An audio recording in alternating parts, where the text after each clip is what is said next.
Hi everyone, this is Caking at Midnight.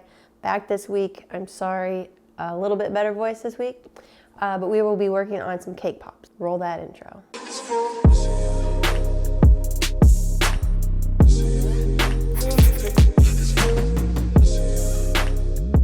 As always, don't forget to follow me on Instagram. It's at caking_at midnight. As always, if you like the video, don't forget to give it a thumbs up.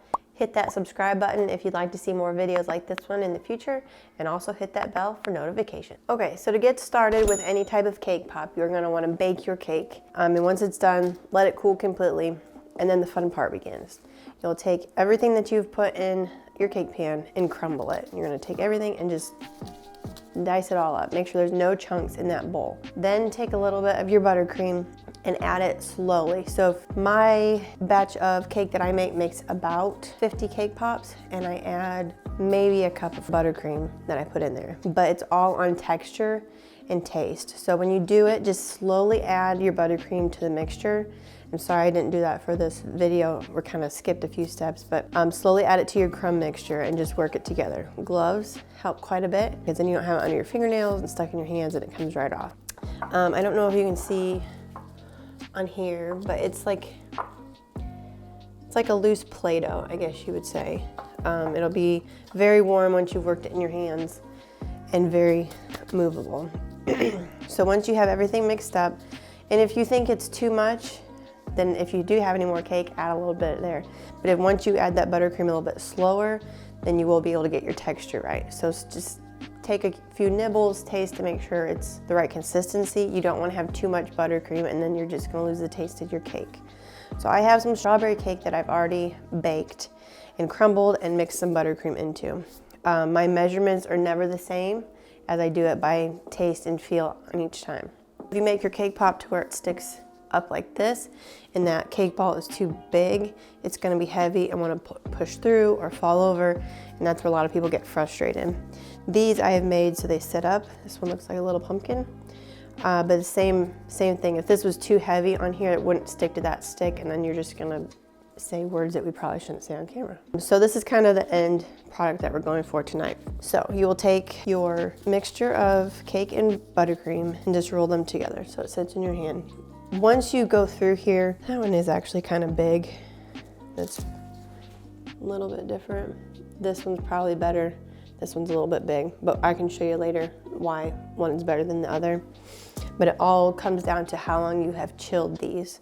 So once you roll out your cake pop, just lay them on a tray. I usually put them on a cookie sheet, put some wax paper down. And if they're a little bit big, then just take some off and roll them back out. I know it seems very tedious, but once you get going and figure out a size, it goes pretty fast. The biggest thing with cake pops, and where a lot of people get frustrated and say they're never gonna make cake pops again, me, I hated these things. Hated them. And I swore up and down that I would never make cake pops again. And I would only make them for one person. An old boss of mine, shout out to Rob. And he knows that he's my special cake pop person. But recently I found out a couple tricks that I want to pass along so you guys can make them too. Okay, once your cake pops have been in the refrigerator for at least an hour, when you pull them out, they'll be pretty firm. You want to make sure that you can't stick your finger right through them. They're going to be a pretty chilled cake ball. Once they're sitting here on the counter, just kind of leave them sit there. They're not going to come back to room temperature really fast, but you need to start melting your chocolates. So you need to get them just a little bit on the cool down so it's not too much of a shock when you put that warm chocolate on there, or they will crack. So let those sit for just a second. There's two different types of candy melts I have used. In this video, I'm going to use the Wilton candy melts. In another video, I might show a couple of the other ones. It just depends on the consistency of the candy melts on if you're going to need to add any shortening or coconut oil or something to kind of thin them out. And I'll show you here in a minute why I do that with the Wilton ones. So this is just a bag of the Wilton white candy melt. Nothing special. Go ahead and open them up. Dump them all in your bowl. And I have said in previous videos that I'm very impatient and I want stuff done like now. So when you take these and you stick them in the microwave and you're like, the bag says half power. You have to stick with half power. You can't stick it in the microwave and do what I did and full 100% power, stick them in there and think they're gonna melt super fast. It's just gonna create a disaster and you're gonna wanna throw them away. And they turn into like just a thick paste. It's terrible. And you're gonna hate cake pops even more if you do that. So what I do is put my microwave on 50% power, set it for 5 minutes, let it cook for a minute, stir it, and then 30-second intervals from there on out. It takes about 2 minutes and 45 seconds total to get them to where I need it to be. Okay, so these have been in the microwave for about 2.5 minutes. And you can see they're starting to melt, but they're definitely not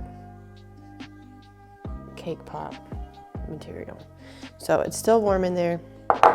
If the candy melts aren't completely melted, don't do like I did and just stick it back in the microwave and think they're gonna melt. Take your frustrations out on those candy melts and just beat it a little bit more. The more that as you can see, they're starting to melt, but you can tell even once these all get melted in here, this isn't going to be good. And then you're gonna hate me because I didn't tell you the trick. So, after many cake pops have fallen off the sticks and been standing up straight and fallen off and gotten my candy, you just don't wanna know. I found a little trick. So, this is just regular coconut oil. Nothing fancy. You can use whatever brand that you'd like, any type of shortening. I prefer to use coconut oil in a lot of my recipes.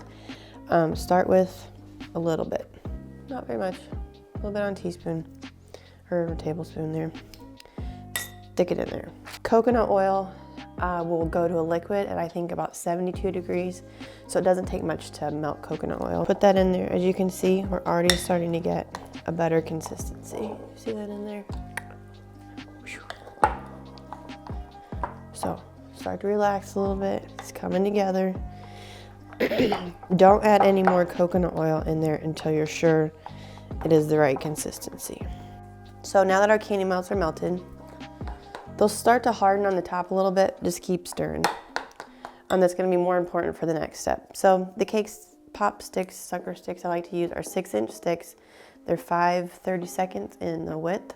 These I'm just gonna do on the top. We're not gonna do them this way, but you can do them that way too.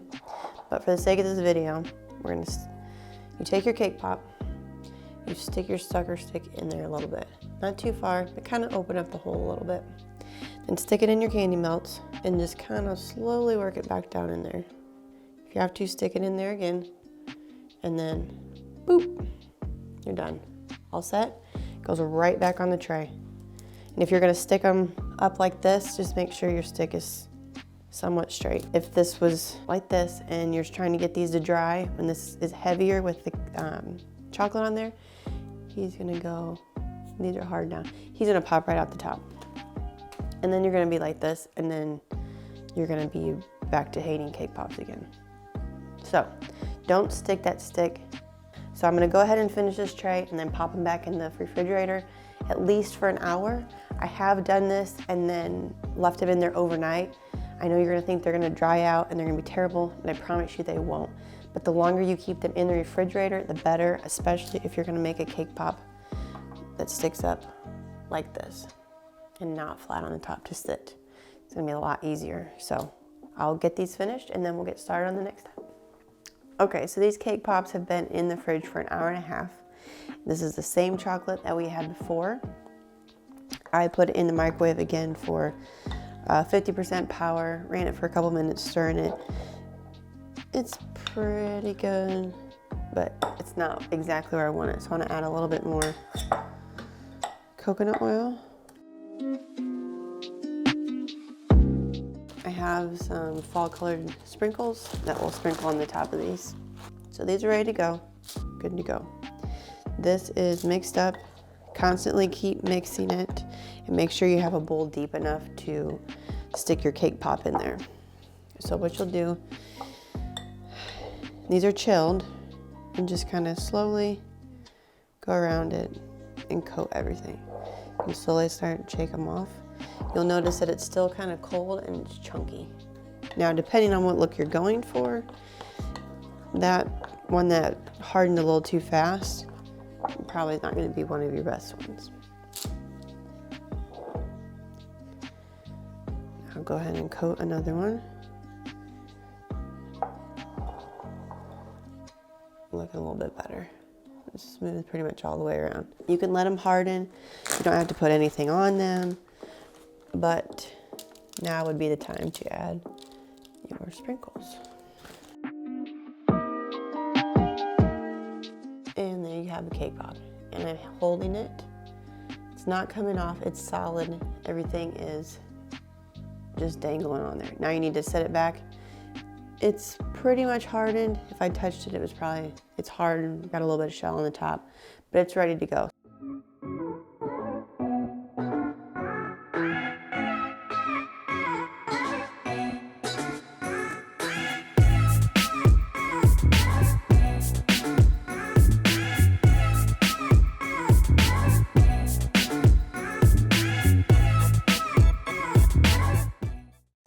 If you have any questions, comments, leave them down below. I will answer any questions. I know they can be frustrating. So if you guys leave any comments or have tried something in the past that just hasn't worked or have any questions about what we did tonight, just let me know and I will answer those. Just take your time with them.